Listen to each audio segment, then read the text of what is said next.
নমস্কার বন্ধুরা, welcome back to my channel Puja Kotal simple lifestyle. অনেকদিন পর আবার তোমাদের সাথে দেখা হচ্ছে। আজকে হলো ফেস টু ফেস কথা বলবো আমি তোমাদের সাথে।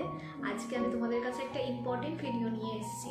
অনেকেই আমার কাছে জানতে চাও এই বিষয়টা নিয়ে, তাই ভাবলাম যে একটা ভিডিওর মাধ্যমে আমি যদি ছোট করে তোমাদেরকে একটু বোঝাতে পারি বা বলে দিতে পারি, তো সেটা তোমাদের কাছে একটু ইনফরমেটিভ হবে এবং হেল্পফুল হবে। তো আজকের আমার টপিক হচ্ছে, তোমাদের বলে দিই যে আমাদের প্রেগনেন্সি চলাকালীন কটা মেন ইউএসজি করতে হয়। এটা অনেকেই জানো না, অনেকেরই কোয়ারি থাকে যে প্রেগনেন্সিতে ঠিক মোট কটা হচ্ছে আমাদেরকে ইউএসজি করতে হয়। তো আজকে সেটা নিয়ে আমি তোমাদের সাথে আলোচনা করব যে মেন কটা আমাদের ইউএসজি করতে হয় এবং কি কি সেগুলো।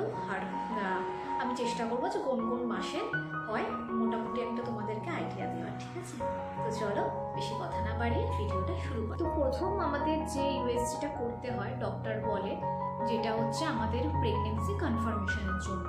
ধরো আমরা তো হচ্ছে একটা বাড়ি থেকে কিট টেস্ট সবাই মোটামুটি করে নিয়েই যাই, সেটা দেখার পরেও ডক্টর একটা কনফার্মেশনের জন্য ইউএসজি করতে দেয়।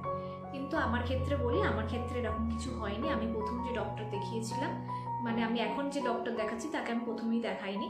আমি প্রথমে একটি নর্মাল গাইনের ডক্টরকে দেখিয়েছিলাম, যিনি আমাদের হচ্ছে ফ্যামিলি ডক্টর টাইপসের বলতে পারো।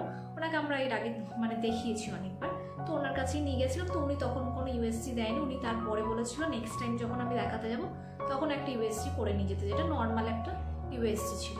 কিন্তু সে আর তারপর তো আমি ওনাকে আর দেখাইনি। তারপর আমি যে আমার হচ্ছে ডক্টরকে এখন যে ম্যাডামকে দেখাই তাকেই দেখেছিলাম। তো সে তখন আর কোনো ওই কিটটা দেখেই বললো যে হ্যাঁ ঠিক আছে। আর যেহেতু অলরেডি প্রেসক্রাইব করাই ছিল যে প্রেগনেন্ট বলে, তো উনি ওটা দেখেই আমাকে করেছিল। তো ফার্স্টে আমরা নর্মাল একটা ইউএসজি করতে হয়। তো সেটা হচ্ছে ওই প্রথম দিকে কারো কেউ হচ্ছে দেখ প্রথম মাসে তো জানা যায় না, বুঝতে পারি না আমরা কেউই। তো ওটা মোটামুটি ওই ধরো হচ্ছে দ্বিতীয় মাস বা তৃতীয় মাসে, অনেকে 2 মাস পরেও হয়তো বুঝতে পারে না, তখন গিয়ে করায়। তো এরকমই করাতে হয়। ঠিক আছে, তারপরে হচ্ছে আমার নেক্সট যেটা হচ্ছে ইম্পর্টেন্ট হচ্ছে ইউএসজি যেটা করাতেই হয় অবশ্যই, সেটা হচ্ছে এনটি স্ক্যান। যেটাই হচ্ছে তোমাদের মোটামুটি ওই 12 সপ্তাহ যখন থাকবে তখন তোমাকে এনটি স্ক্যানটা করাতে হয়। এটা হলো সেকেন্ড ইউএসজি। এটা সবাইকেই মোটামুটি দেওয়া হয়। আমি হসপিটালের কথা কিন্তু বলছি না, আমি প্রাইভেটের কথা বলছি। ঠিক আছে, হসপিটালও এগুলো দেয় হয়তো অন্য টার্মস বা অন্য নামে, সেটা আমি বলতে পারবো না, সেটা সম্পর্কে আমার কিন্তু কোনো ধারণা নেই। কিন্তু প্রাইভেটে দেখালে তোমাকে অবশ্যই এইগুলো দিয়েবে। তো সেকেন্ড যেটা বললাম যে এনটি স্ক্যান, এটাতে মেনলি দেখা হয় যে বাচ্চার কোনো জিনগত ত্রুটি আছে কিনা। আমি এই সম্পর্কে একটা সম্পূর্ণ ভিডিও অলরেডি চ্যানেলে দেওয়া আছে, যতটুকু পেরেছিলাম আমি তোমাদের সাথে শেয়ার করেছি। তাই এখানে আর আমি বেশি ওগুলো নিয়ে আলোচনা করব না, তোমরা পারলে হচ্ছে গিয়ে একবার চেক করে নিও। তো এটাই বলার ছিল যে আমার যে এনটি স্ক্যান তোমরা ওটা হচ্ছে তোমাদের 12 সপ্তাহের মধ্যে করাতে হয়। তো ওটাতে হচ্ছে বাচ্চার কোনো জিনগত ত্রুটি আছে কিনা সেটা দেখা হয়। তারপরে আসে হলো 3 নম্বর একটা ইউএসজি, যেটা তোমার মোটামুটি ওই 21 থেকে 22 সপ্তাহের মধ্যে করাতে হয়, যেটাকে আমরা বলা হয় অ্যানামালি স্ক্যান। অ্যানামালি স্ক্যানে কি করা হয়, অ্যানামালি স্ক্যান যখন করা হয় তখন ওটার মাধ্যমে দেখা হয় যে বেবি প্রপার ডেভেলপটা হয়েছে কিনা, ব্রেন ডেভেলপমেন্ট, তারপরে হচ্ছে তোমার স্পাইনাল কর্ড, তারপরে আরও অনেক কিছু আছে, এসি অ্যাবডোমিনাল বিভিন্ন এগুলো হচ্ছে দেখা হয়।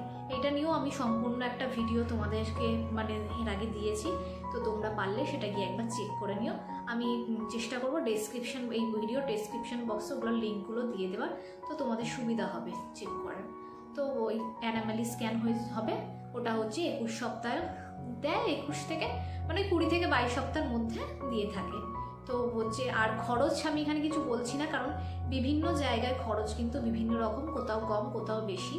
আর এই অ্যানামালি স্ক্যানটা যখন তোমরা করাবে এর সাথে আরেকটা তোমাদের দেয়, সেটা হলো ফেটাল। এটা হচ্ছে বাচ্চার এখানে কিন্তু তোমার না, এটা হলো বাচ্চার দেখা হয় যে হার্টে কোনো সমস্যা আছে কিনা। এটা হচ্ছে ফেটালিকো, এই জন্যই নাম। এটাও মোটামুটি সমস্ত ডক্টরই দিয়ে থাকে প্রাইভেটে। তো এই হলো। তারপরে লাস্ট যেটা ইউএসজি, লাস্ট বলবো না, 1 2 3 4, হ্যাঁ এটা নিয়ে হচ্ছে ফেটালিকোটা তোমার না, ফেটালিকোটা বললাম তো বেবির জন্য ওটা করা হয়। ওই কিন্তু ওটা ওই অ্যানামালি স্ক্যানের সাথে অনেককে দেয়, আবার অনেকের ডক্টর ওটা পরে সাজেস্ট করে ফেটালিকোটা আলাদা করে। তো এইগুলো তো হলো। অ্যানামালি স্ক্যান যখন হয় তখন তোমাদের একটা সুবিধা যে একটা পেন ড্রাইভ দেয়, সব জায়গায় দেয় কিনা আমি বলতে পারবো না, কিন্তু আমাকে দিয়েছিল, যেটা আমি ভিডিও তোমাদের সাথে শেয়ার করেছিলাম, যেখানে একটুখানি বেবিকে দেখা যায়, বেবি যে ঘুরছে মুভমেন্ট করছে ওগুলো দেখা যায়। তো অ্যানামালি স্ক্যানে আর হচ্ছে যেমন নর্মাল হচ্ছে একটা স্ক্যান রিপোর্ট দেয়, তো সেগুলো তো দেয়। তো এইগুলো হচ্ছে এগুলো মোটামুটি দেয়। তারপরে হলো তোমার হচ্ছে মানে 32 সপ্তাহ যখন হবে, মোটামুটি 28 থেকে 32 সপ্তাহের মধ্যে আরেকটা ইউএসজি তোমাকে ডক্টর, যেটাকে বলা হয় গ্রোথ স্ক্যান। এই গ্রোথ স্ক্যানটা মেনলি দেখা হয় হলো বেবির ওয়েট, মানে বেবির ডেভেলপমেন্টটা প্রপারভাবে হয়েছে কিনা। কারণ মোটামুটি ধরো এবার হচ্ছে বেবির ওয়েটটা তো এই সময় থেকে না দেখলে তো জানা যাবে না যে ডেলিভারির সময় বেবির কোনো সমস্যা হতে পারে কি পারে না। তাই জন্য এই সময় গ্রোথটা দেখার জন্য, মানে বেবির ডেভেলপমেন্টটা দেখার জন্য তোমাদেরকে এই হচ্ছে মেনলি এটাতে ওয়েটটাই চেক করা হয়। আর হলো অ্যামিউনিটি ফ্লুইড, মানে যেই তরল পদার্থটার মধ্যে হলো বেবি থাকে, যে জলটার মধ্যে, সেইটার পরিমাণ কোনোভাবে কমে গেছে কিনা, সঠিক আছে কিনা, তাই সেটা দেখা হয়। দেখো এটা বেশি থাকলে কোনো অসুবিধা নেই, তো কম হলে হলো সমস্যা হতে পারে, তাই জন্যে এটা চেক করে নেওয়া হয়। আরও বিভিন্ন রকম আছে জিনিস যেগুলো হচ্ছে ওই গ্রোথ স্ক্যানে দেখা হয়, সেগুলো ডক্টরি টার্মসে বেশি ভালো বলতে পারবেন ওনারা। হচ্ছে আমি এই দুটোই মেন জানি। তো এই সময় তুমি গিয়ে হচ্ছে মানে মোটামুটি অ্যাপ্রক্সিমেটলি তোমার একটা বেবির ওয়েট তোমরা জানতে পেরে যাবে। আমার হচ্ছে গ্রোথ স্ক্যানে বেবির ওয়েট কত কি হয়েছিল এগুলো আমি আলোচনা করছি না এখন, হচ্ছে আমি হচ্ছে আমার শর্ট ভিডিওতে দিয়ে দিয়েছিলাম, তোমরা পারলে ওগুলো দেখে নিও, তখন মানে ওতে তোমরা জেনে যাবে। আর লাস্ট সব থেকে এবার হচ্ছে চলে আসি যে লাস্ট ইউএসজি যেটা তোমাদের করতে হচ্ছে কালার ডপলার টেস্ট। এবার এটার ক্ষেত্রে আমি বলে রাখি, কালার ডপলার টেস্ট কিন্তু সবাইকে দেওয়া হয় না, সবাইকে দেওয়া হয় না, সব ডক্টর এটা প্রেসক্রাইব করে না। হয়তো লাস্টের দিকে একটা ইউএসজি দেয় হচ্ছে, কিন্তু নর্মাল সেটা দেখার জন্য যে বেবির পজিশন ঠিক আছে কিনা, বেবির সব ওয়েট ঠিক আছে কিনা, ওয়েটটা ঠিকঠাক হয়েছে। তো কালার ডপলার টেস্টটা সবাইকে দেয় না, কিন্তু আমাকে দিয়েছে আমার ডক্টর, যেটা আমি হচ্ছে আমার মোটামুটি ওই ধরো 34 সপ্তাহে গিয়ে 34 না ওই 35 সপ্তাহে গিয়ে করাতে হবে, 34 থেকে 35 সপ্তাহে।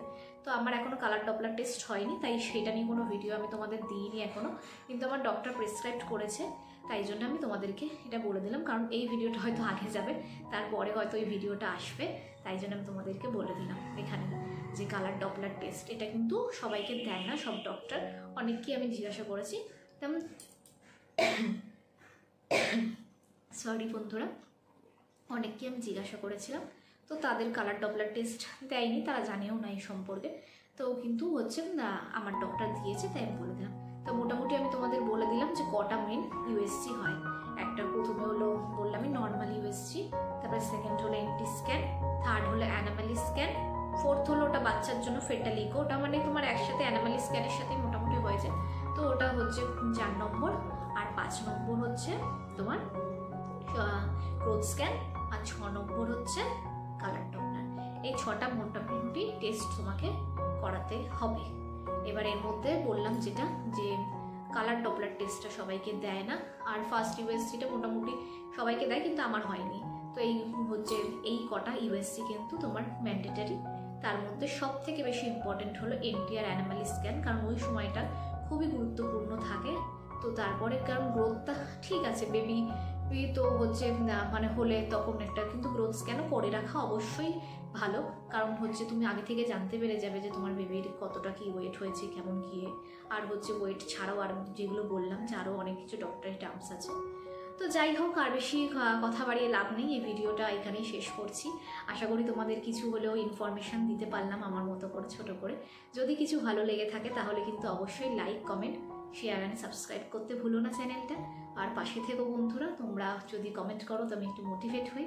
আগামী দিনে ভিডিও আরও কিছু আসবে, ইনফরমেশান তোমাদের সাথে শেয়ার করব। আমার খুব তাড়াতাড়ি ডেলিভারির সময় চলে আসছে, তাই যতটুকু পারছি আমি আমার মতো করে মানে ভিডিওগুলো রেডি করে রাখছি, যাতে আমি তোমাদের সাথে শেয়ার করে দিতে পারি। তোমরা যারা হবু মা হতে চলেছো বা এই প্রেগনেন্সি জার্নিটা এখন মানে চলছে তোমাদের, এগুলো তোমাদের মানে কাজে লাগবে, তার জন্য আমি তোমাদের সাথে এটা শেয়ার করে দিলাম। তো চলো দেখা হবে আবার একটা নেক্সট ভিডিওতে, ততক্ষণের জন্য tata, bye bye, good night.